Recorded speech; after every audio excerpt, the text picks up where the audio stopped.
Good morning students, कैसे हैं आप सभी। मैं रोहित सर आज आपको आवर इन्वायरमेंट टॉपिक के अंदर दो नए टॉपिक आज कराऊंगा। पहला टॉपिक है how do one activities affect the environment और दूसरा है हमारा ओजोन से रिलेटेड। तो बिना देर किए हुए अब हम स्टार्ट करते हैं पहले टॉपिक से। पहला टॉपिक है हमारा बच्चों, how do one activities affect the environment, कि किस प्रकार से हमारी कौन सी जो एक्टिविटीज़ हैं वो हमारे एनवायरनमेंट को अफेक्ट करती हैं।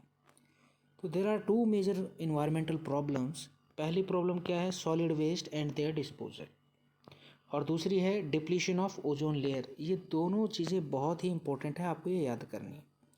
पहला है solid waste and their disposal. आप सभी को पता है कि जो सॉलिड वेस्ट है जनरली कहाँ से आता है, हमारे घरों से आता है, रेजिडेंसीज से आता है, कैटल सेट से आता है, जहाँ पे जानवर रहते हैं वहाँ पर आता है, इंडस्ट्रीज़ के द्वारा आता है, एग्रीकल्चर फील्ड्स के द्वारा आता है, और भी बहुत सारे ऐसे प्लेसेज हैं जहाँ से सॉलिड वेस्ट क्या होता है जनरली जनरेट होता है।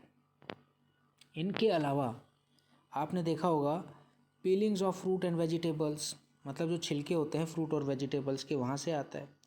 और बहुत सारे किचन वेस्ट हैं, एश पेपर है, cow dung, human excreta, glass, plastic, leather, rubber articles, brick, sand, worn out clothes, metal objects. मतलब ये इतनी तरीके से आपको मैंने ये बता दिया कि सॉलिड वेस्ट क्या क्या होते हैं। अगर मान लीजिए इनकी तादाद बढ़ जाती है तो ये क्या कर सकते हैं, ये हमारे आसपास के इलाके को गंदा कर सकते हैं और हमारी सॉइल को पॉल्यूट कर सकते हैं। तो ये हमारे लिए बहुत ही इम्पोर्टेंट बात है कि हमें इनको किस तरीके से हमें इनको कंट्रोल करना है। आपने सुना होगा गार्बेज। गार्बेज मतलब क्या होता है, कूड़ा। अब जब आप डस्टबिन देखते हैं, आपने आसपास जब डस्टबिन देखते हैं तो क्या मिलता है आपको, ओवरफ्लो मिलता है, और वहाँ से बदबू आती हुई आपको नज़र आती है, बदबू आती है। और वहाँ से आप हमेशा निकलते हैं, आते हैं, जाते हैं। क्राउडेड सिटी मतलब जहाँ आप क्राउडेड एरिया में जाते हैं तो वहाँ पर भी ऐसे ही डस्टबिन ओवरफ्लो होते हैं और अनप्लीजेंट स्मेल क्या है आपको आती रहती है। तो कभी भी आपके दिमाग में बहुत सारे ऐसे क्वेश्चन आते होंगे कि भाई मैं यहाँ से जा रहा हूँ तो इसका मतलब क्या हुआ, इसका मतलब ये हुआ कि मैं भी इस अनप्लीजेंट ऑर्डर के भागीदार हूँ, कि मेरे द्वारा ही क्या हो रहा है, यहाँ पर पॉल्यूशन हो रहा है। क्यों ना हम इस पॉल्यूशन को कंट्रोल करें, ठीक है। जो घरों से जो कूड़ा आता है क्यों ना हम उसको नॉर्मली क्या करें, अलग अलग तरीके से उसको डिस्ट्रीब्यूट करें। क्यों ना हम मटेरियल्स को फेंकना बंद करें। तो बेटा गार्बेज को अगर हम देखें तो दो तरीके के गार्बेज आप देखते हैं। टाइप ऑफ सॉलिड वेस्ट कौन कौन से हैं, बायोडिग्रेडेबल और नॉन बायोडिग्रेडेबल। आप सभी को मालूम है कि बायोडिग्रेडेबल वेस्ट क्या होते हैं, कि भाई वो मटेरियल, वो वेस्ट मटेरियल जो सिंपलर फॉर्म में क्या हो सकता है, कन्वर्ट हो सकता है by the help of the micro organisms in a short period of time, उसको बायोडिग्रेडेबल वेस्ट कहा जाता है। जैसे cattle dung, waste vegetables, fruits and compost. लेकिन जो नॉन बायोडिग्रेडेबल जो वेस्ट है, मतलब the waste material which can not be broken down into smaller simpler substances easily in nature, मतलब वो सब्सटेंस जो सिंपलर सब्सटेंस में इजीली क्या नहीं होते बच्चों, कि ब्रेक नहीं होते bye the help of micro organism, तो उसको हम नॉन बायोडिग्रेडेबल वेस्ट कहते हैं। जैसे एल्यूमिनियम है, कैंस हैं, coal, DDT, plastic and radioactive waste. ये सारे के सारे जो वेस्ट है वो क्या कहलाएंगे, नॉन बायोडिग्रेडेबल वेस्ट। आपके एग्ज़ाम में क्वेश्चन बनता है, आपके एग्ज़ाम में क्वेश्चन बन जाता है बच्चों कि how you can differentiate biodegradable waste and non biodegradable waste. तो बायोडिग्रेडेबल मैंने अभी बताया, जिसको हम सिंपलर फॉर्म में कन्वर्ट कर सकते हैं। नॉन बायोडिग्रेडेबल वेस्ट क्या है, जिनको हम सिंपलर फॉर्म में कन्वर्ट नहीं कर सकते। दूसरा पॉइंट क्या है, ये बायोडिग्रेडेबल जो वेस्ट है वो बायोजियोकेमिकल साइकिल्स में कंसिडर होती हैं, लेकिन नॉन बायोडिग्रेडेबल वेस्ट इनको कभी भी बायोजियोकेमिकल साइकिल के अंदर कंसिडर नहीं किया जाएगा। बायोडिग्रेडेबल वेस्ट में ठीक है, अगर मान लीजिए एक ही जगह, ये पॉल्यूटेंट कब होते हैं, जब होते हैं जब हम इनको एक जगह पर ज़्यादा से ज़्यादा कूड़ा क्या करते हैं, डालते हैं, क्योंकि उनको कन्वर्ट होने में तो समय लगता है और वो आसपास के इलाके को क्या कर देते हैं, अनप्लीजेंट कर देते हैं। वही नॉन बायोडिग्रेडेबल वेस्ट क्या है, ये चाहे हम इनको स्मॉल क्वांटिटी में चाहे लार्ज क्वांटिटी में कहीं पर भी डाल दें, ये हमेशा ही पॉल्यूशन ही करेंगे।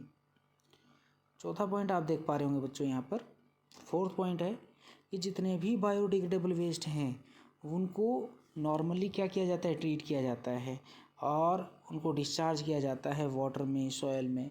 और वहीं दूसरी तरफ देखें तो इनको हम ट्रीट नहीं कर सकते प्रॉपरली, है ना। They can not be treated properly before discharging them into water और सॉइल।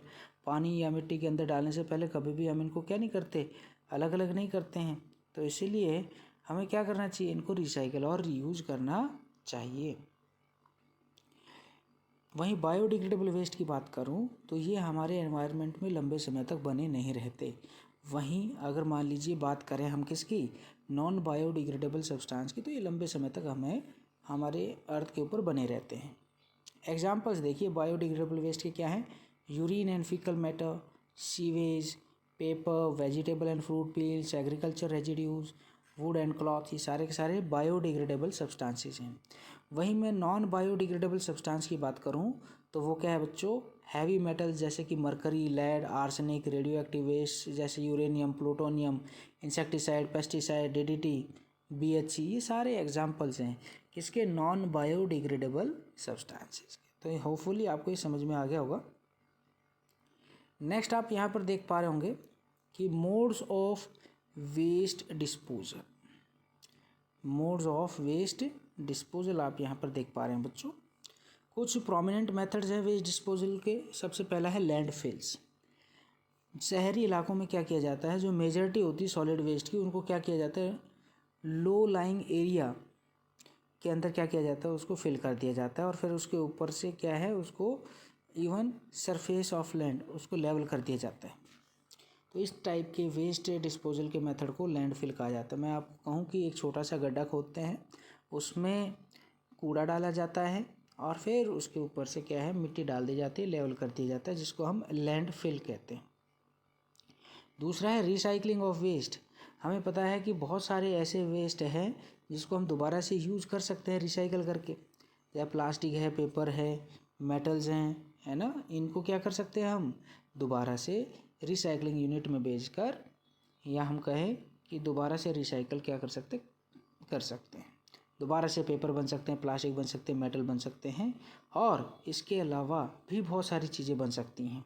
ब्रॉक प्लास्टिक से क्या बनाया, plastic bags, bucket, bowl, dishes, mug, है ना, ये सारी चीज़ें क्या है, रिसाइकलिंग यूनिट के अंदर बनेंगी। थर्ड पॉइंट आप देख पा रहे होंगे यहाँ पर, प्रिपरेशन ऑफ कंपोस्ट। भाई जो घरों से जितना भी जो फ्रूट वेजिटेबल का जो वेस्ट है ना, उनको हम क्या करें, हम तो उनको ऐसे ही छोड़ देते हैं, लेकिन हमें उनको छोड़ना नहीं है। हम उनको क्या कर सकते हैं, उनको कन्वर्ट करा सकते हैं कंपोस्ट में और मैन्योर में, और फर्दर इनको हम किचन गार्डन प्लांट्स के अंदर यूज़ कर सकते हैं। इंसिनरेशन, या हम कहें बर्निंग एट हाई टेम्परेचर।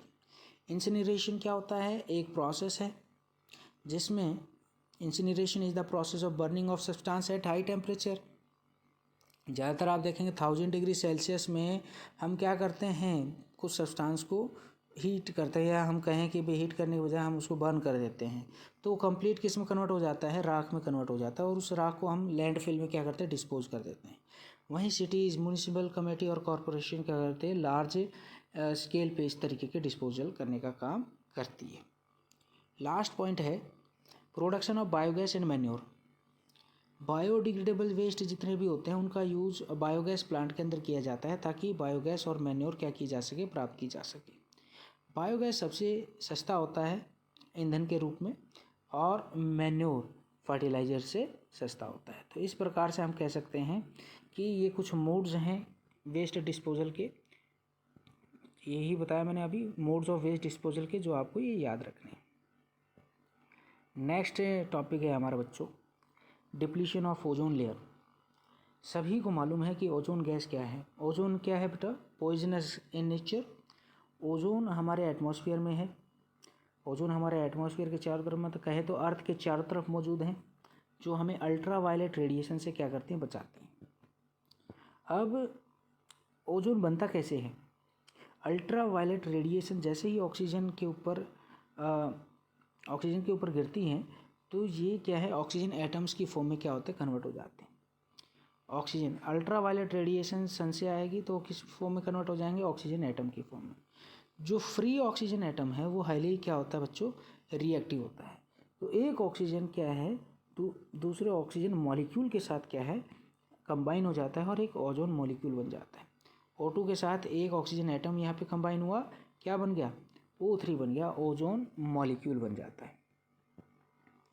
वहीं अगर हम देखें ओजोन लेयर की अगर मैं बात करूं तो ओजोन लेयर क्या है, it is the layer of the earth atmosphere है वेयर ओजोन इन कंसनट्रेटेड, मतलब ये अर्थ एटमॉस्फेयर की चारों तरफ की क्या है, लेयर है जहाँ पर ओजोन काफ़ी मात्रा में पाई जाती है। ओजोन लेयर हमारे लिए बहुत ही इम्पोर्टेंट है क्योंकि इसके द्वारा ही क्या है कि हमारे अर्थ के ऊपर लाइफ एग्जिस्ट कर रही है, क्योंकि ये क्या करते हैं, हार्मफुल अल्ट्रा वायलेट रेडिएशंस को एब्जॉर्ब करने का काम करते हैं जो कि डायरेक्ट सन से आती हैं और अर्थ पर पहुंचने से पहले ही उसको एब्जॉर्ब कर लेते हैं ताकि कम से कम मात्रा में लाइट अर्थ के ऊपर आ सके। आप देखते हैं कि ज़्यादातर ओजोन लेयर कमज़ोर पड़ती जा रही है, पतली होती जा रही है, तो उसको हम ओजोन डिप्लीशन कहते हैं। नॉर्मली जो ओजोन डिप्लीट होने का कारण है वो क्या है, एयर पॉल्यूटेंट्स है, जैसे क्लोरोफ्लोरोकार्बन, क्या है ये, एयर पॉल्यूटेंट्स हैं, are mainly responsible for the depletion of ozone layer in the stratosphere. क्योंकि ओजोन लेयर कहाँ पर मौजूद है, स्ट्रेटोस्फियर में। अब वहाँ ये जो एयर पॉल्यूटेंट्स हैं ये क्या करते हैं, ओजोन लेयर को कम करने का काम करते हैं। वहीं मीथेन, ऑक्साइड ऑफ नाइट्रोजन, ये भी क्या करते हैं, ओजोन को कम करने का काम करते हैं। तो इससे इफ़ेक्ट क्या होगा, इससे इफ़ेक्ट ये होगा कि भाई ओजोन के कम होने के कारण क्या होगा, स्किन कैंसर होने के चांसेस हो सकते हैं, हमारी आइज़ डैमेज हो सकती हैं, जिससे ज़्यादा से ज़्यादा क्या है, इंसिडेंस आपको कैटरेक्ट डिजीज़ के मिलेंगे। ये हमारे इम्यून सिस्टम को भी कमज़ोर कर देता है जिसकी वजह से हम बीमारियों से लड़ने में असक्षम हो जाएंगे। तो आपको यहाँ पर क्या क्या रखना है, पॉइंट रिमेंबर मैं आपको बता देता हूँ, ये पॉइंट्स आपको याद रखने हैं। सबसे पहला है ओजोन लेयर के डिप्लीशन के लिए कौन सा केमिकल जिम्मेदार है, CFC, क्लोरोफ्लोरोकार्बन। क्लोरोफ्लोरोकार्बन कहाँ यूज होता है, रेफ्रिजरेटर में, फायर एक्सटिंग्विशर में और एरोसोल स्प्रेयर्स में। वहीं 1987 में एक अटेम्प्ट किया गया था ओजोन लेयर को बचाने का, United Nation environmental programme, UNEP full form भी पूछ ली जाती है एग्जाम में। तो फॉर्म्ड एन एग्रीमेंट, उन्होंने एक एग्रीमेंट किया था मेंबर कंट्रीज से कि भाई क्लोरोफ्लोरोकार्बन की जो प्रोडक्शन को क्या किया जाए, फ्रीज किया जाए। इंसिनरेशन रिड्यूसेस टू एसिड, सभी को मालूम है कि यहाँ पे क्या करना पड़ता है हमें, किसी भी सब्सटेंस को हाई टेम्परेचर में अगर हम बर्न करते हैं और वो राख की फॉर्म में कन्वर्ट होता है तो वो कहलाता है इंसिनरेशन, और ये 1000 डिग्री सेल्सियस में होता है, मतलब 1000 डिग्री सेल्सियस से भी ज़्यादा टेम्परेचर में हम सब्सटेंस को बर्न करते हैं। दूसरा है the use of lot of clay making millions of coolers. आप देखते हैं डे बाय डे बहुत ही ज़्यादा मात्रा में मिट्टी के कूलर्स बनाए जाते हैं जिसमें चाय पी जाती है। तो उसकी सहायता से क्या होता जा रहा है, फर्टाइल जो टॉप सॉइल है, फर्टाइल टॉप सॉइल, वो खेतों में क्या होती जा रही है, कम होती जा रही है, जिसकी वजह से क्या हो रहा है कि भाई खेतों में अनाज कम हो रहे हैं। तो इसलिए हमें ये जो कूलर बनाने की जो प्रैक्टिस है इसको क्या करना पड़ेगा, डिसकंटिन्यू करना पड़ेगा। नेक्स्ट आपको क्या याद रखना है, इफ़ेक्ट्स क्या क्या हो सकते हैं।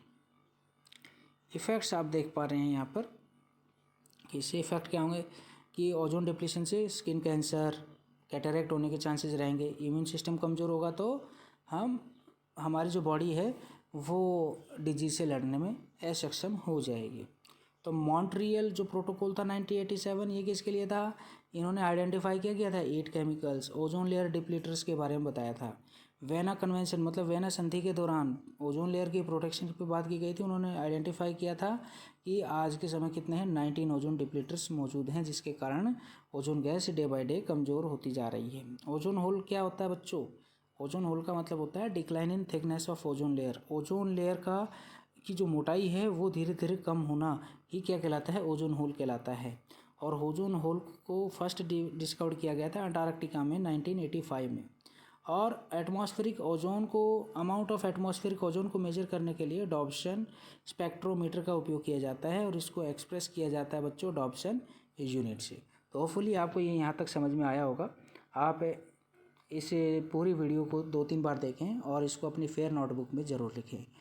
तो कल हम एनसीईआरटी एक्सरसाइज करेंगे और साथ में मैं आपको बताता हुआ चलूँ कि हम कंपटीशन एग्ज़ाम लेवल के भी क्वेश्चंस आपको कराएंगे।